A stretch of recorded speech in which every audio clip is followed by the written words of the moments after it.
한국이 휴전을 원할 것 같아? 아님 일본이 지워지길 원할 것 같아?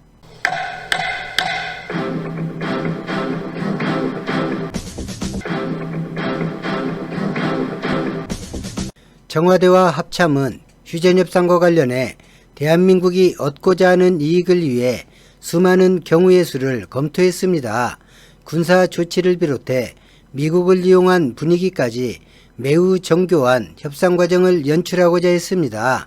그 연출의 정점에는 도쿄를 중심으로 대혼란이 일어나는 시나리오를 준비했습니다.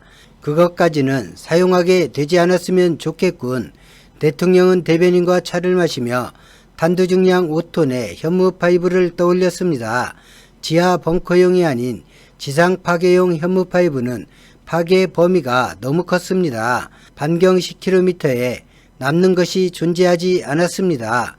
꽈배기형으로 낙하하는 탓에 유경미사일에 격추당할 일도 존재할 수 없는 무기였습니다. 하지만 현무 파이브가 터지면 국제사회에서 한국은 비난을 받아야 했습니다.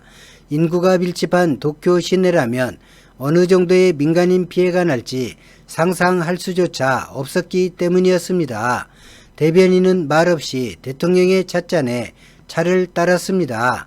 진한 생강의 향내가 집무실에 퍼졌습니다. 국군은 진군 속도를 늦췄습니다.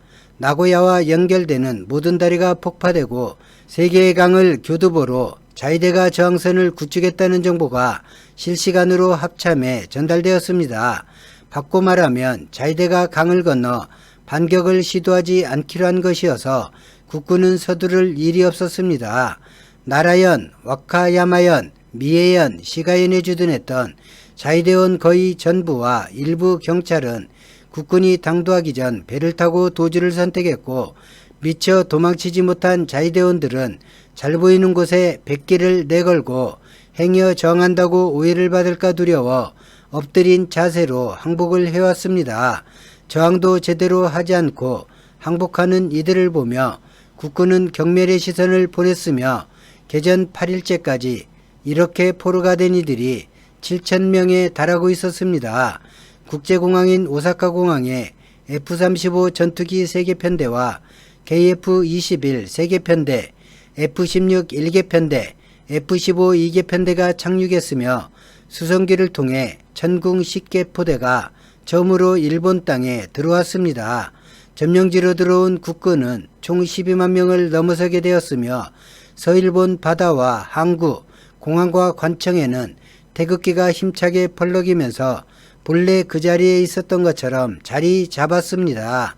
자위대원들이 저항을 포기하고 그대로 넘겨진 방공포대들은 그대로 국군의 전력이 되었습니다. 특히 해안을 중심으로 촘촘하게 짜인 대공포와 대함포 시설은 조금도 버릴 것이 없었습니다.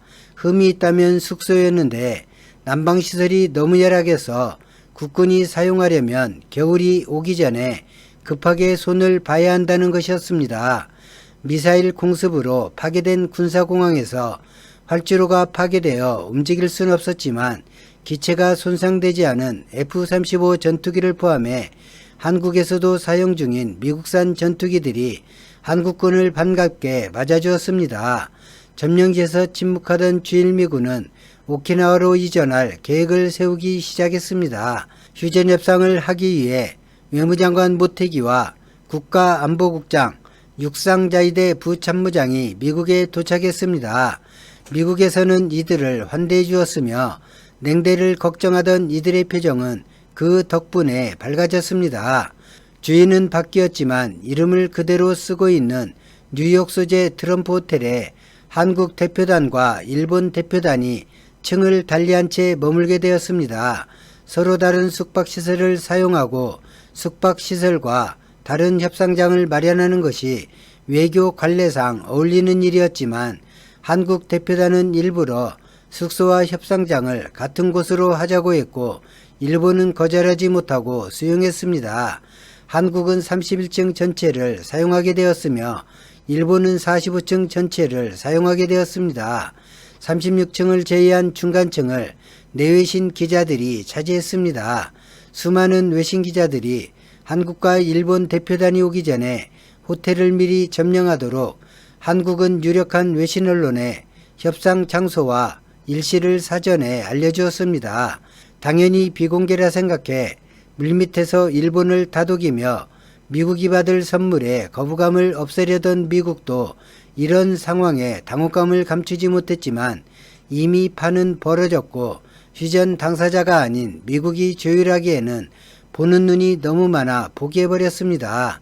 국무장관 블링컨이 기자들이 지켜보는 가운데 한국과 일본 협상단을 만났습니다. 수많은 카메라 플래시가 터졌고 주요 방송국에선 생방송으로 연결해 보도했습니다. 한국 외교부 장관이 블링컨에 나죽히 속삭였습니다. 휴전 협상에 대한 미국의 견해를 밝히실 시간입니다. 순간 블링컨은 몸이 굳었습니다. 휴전이 성사되지 않으면 한국과 일본에서 미군을 철수한다는 발표를 한국과 일본 두 나라 협상단에게만 미국은 하려 했습니다. 두 나라에만 철수 견해를 밝혀야 협상이 성사되든 되지 않든 번복하는 것이 자유롭고 때에 따라 철수 문제를 저울질하며 미국이 얻을 이익을 키울 수 있기 때문이었습니다. 내외신 기자가 가득한 이 상황에서 하는 건 미국이 지내야 할 정치적 부담이 너무 컸고 만에 하나 협상이 불발되었을 때 철수해야만 하는 기묘한 상황이 되기 때문이었습니다. 그리고 그 무엇보다 상하원과 아직 협의조차 되지 않은 일이어서 상하원에서 반발이 일어날 것은 불을 보듯 뻔했기 때문이었습니다. 난감하군. 블링컨은 혼자 중얼거렸습니다. 한미 외교수장이 조용히 말을 주고받고 블링컨이 당혹스러운 표정을 짓자 모든 기자들의 시선이 모였습니다. 일본 대표단도 블링컨을 바라보았습니다. 소란스러웠던 장내도 소란을 멈췄습니다. 블링컨은 결심한 듯 기자들에게 말했습니다.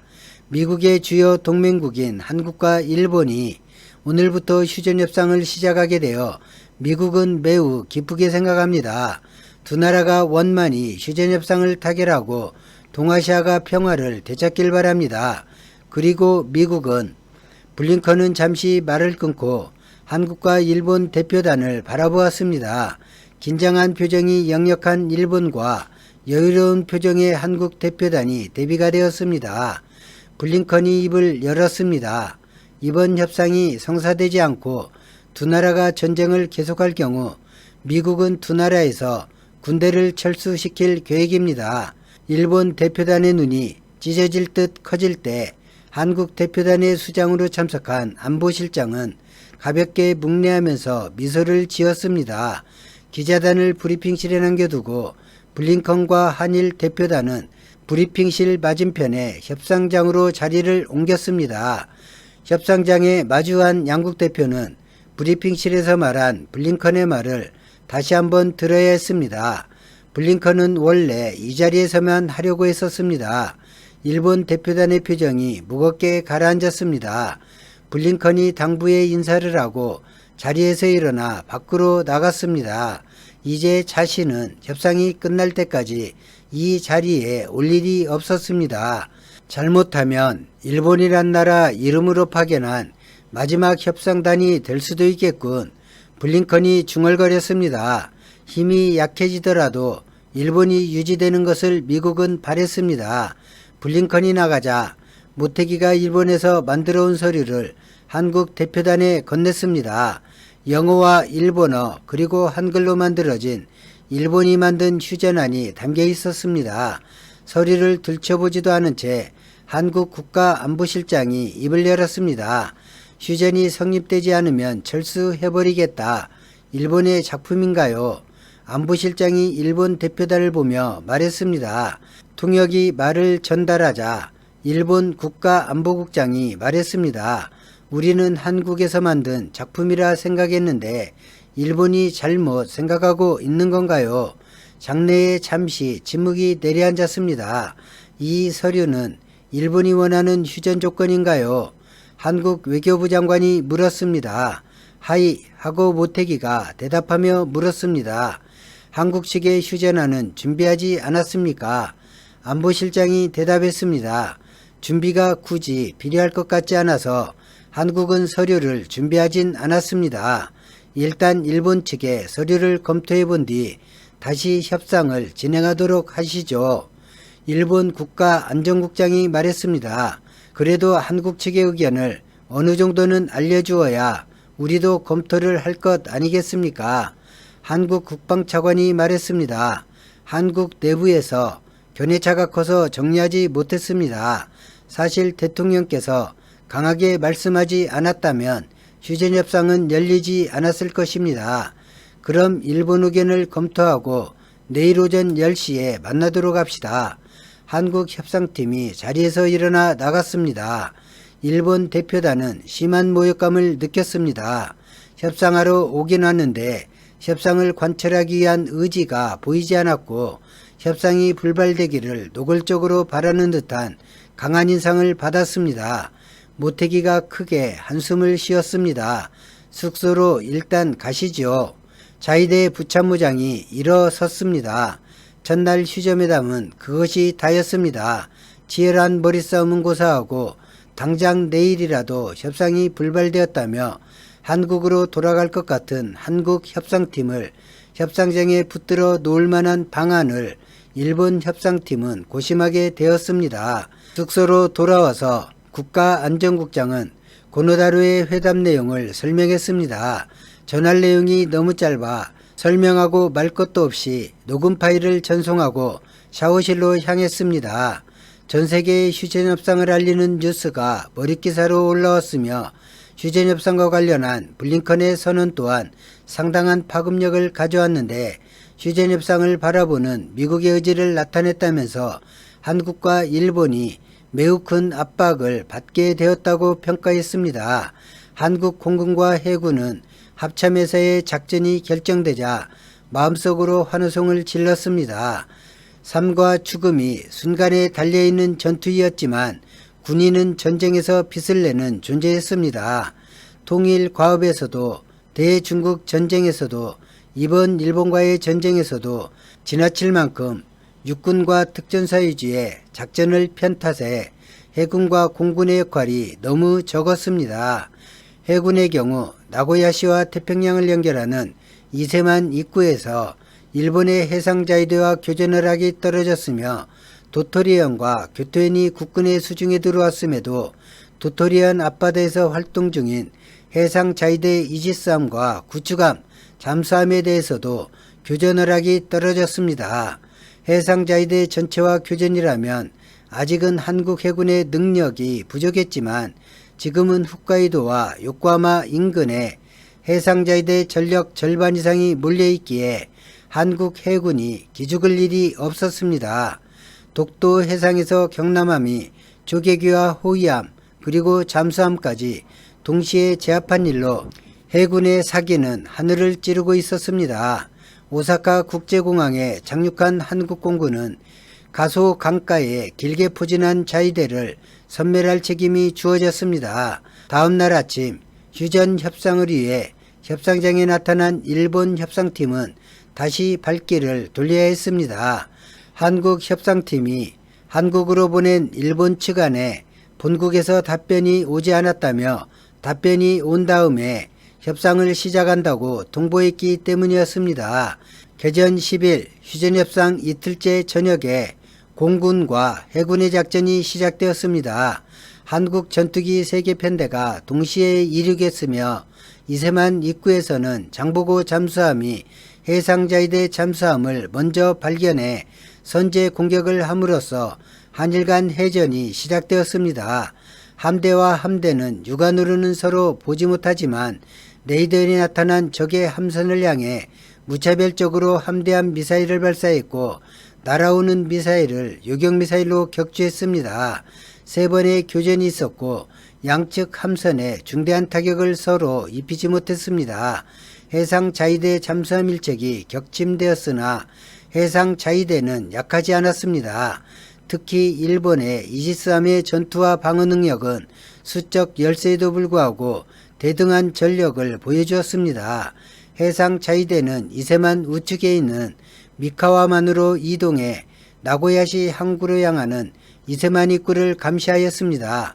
한국 해군은 해상자위대 이지스함과 구축함의 이동 모습을 보고 이세만 초입에 시마시 해상까지 접근했지만 이세만으로 진입할 수는 없었습니다. 점령지를 통해 본 대함 대공포의 밀집도를 피해 없이 뚫고 간다는 건 불가능했고, 한국 잠수함이 감시하고 있다고 해도 일본 잠수함의 위치도 명확하지 않아 모험을 하기에는 너무 위험했습니다. 자위대 함선을 미카와만 안으로 이동하게 만들고 이세만 입구를 역으로 한국 해군이 장악하게 되어 절반의 성공을 거둔 작전이 되었습니다. 양측 전함 사이에는 바다를 건너 2개의 육지를 두고 대치하게 되었습니다. 미사일 공격을 우려한 해상자위대 군함들은 쉴 새 없이 움직여야 했습니다. 미카와만이라는 바다는 그리 넓지 않았습니다.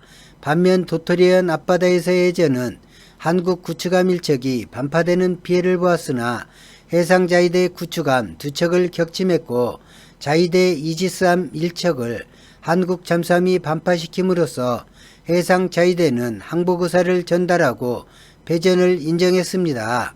한국 해군은 30여 명의 사상자가 발생했으며 해상자위대에선 400여 명 가까운 사상자가 발생했습니다. 도토리현과 교토현 앞바다가 한국 해군의 수중에 들어왔습니다. 오사카 공항을 이륙한 세계편대 전투기는 10분도 되지 않아 목표물을 찾았습니다. 목표물 공격의 정확도는 낮았지만 대공포를 의식해 고도를 높이고 A사 레이더에 보이는 기갑전력 위주로 화력을 집중해 쏟아부었습니다.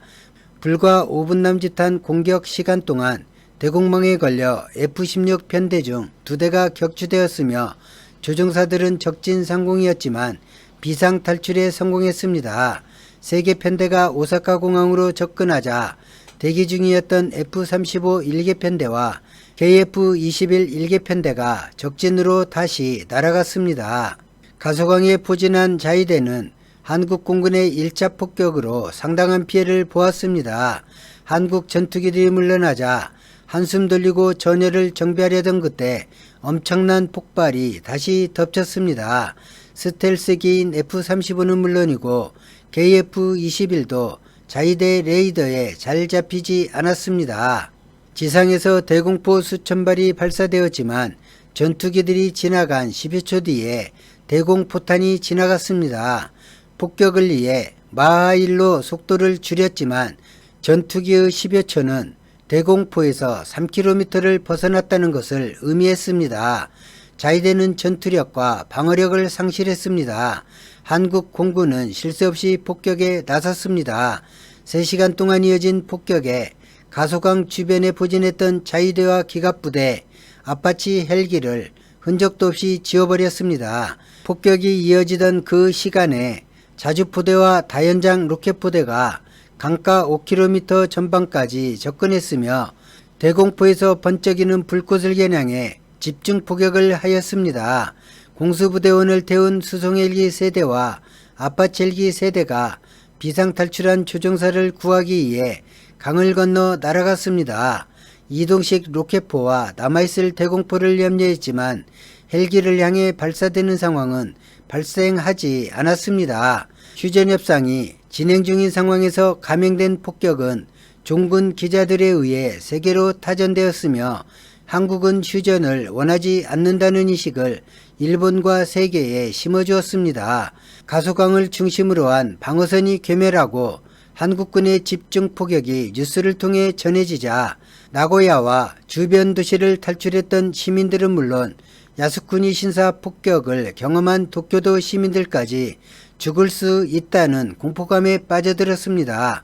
민간인을 겨냥해 살상행위를 하지 않았지만 도쿄 시내에서는 누가 퍼뜨렸는지 모를 한국군 공습임박 소문이 들불처럼 번져가기 시작했고 그동안 방송에 출연해 혐한 방송을 전문으로 했던 인사들이 정부와 국민을 독려하기는커녕 한국을 화나게 한 건 일본 정부라며 한국의 공격을 두둔하는 듯한 발언을 쏟아내면서 무엇이든 한국이 요구하는 조건을 수용하고 이 전쟁을 끝내라며 일본 정부를 압박했습니다. 고노다로가 전하기를 들었습니다. 아직도 한국이 요구 조건을 말하지 않았다면 기다리지 말고 찾아가서 요구 조건을 들으시오. 늦으면 당신들이 돌아올 곳이 사라질 수도 있습니다. 고노다로의 전화를 받은 일본 협상단은 참담한 얼굴로 서로를 바라보았습니다. 오늘 영상은 여기까지입니다. 고맙습니다.